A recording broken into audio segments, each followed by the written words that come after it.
আজকে বাঁধাকপি চচ্চড়ি করব। কড়াই বসিয়ে দিয়েছি, তেলটা গরম হয়ে গেছে। এবার ফোড়ন দিয়ে দেবো, পেঁয়াজ কুচি দিয়ে দেবো, এবার রসুন বাটা দিয়ে দেবো, আর চিংড়ি মাছগুলো দিয়ে দেবো।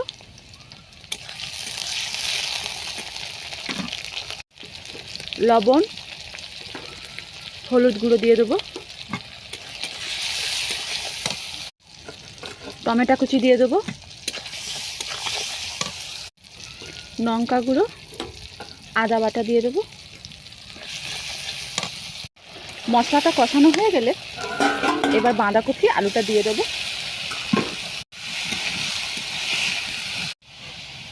এইভাবে নাড়তে হবে, ঢাকনা চাপা দিয়ে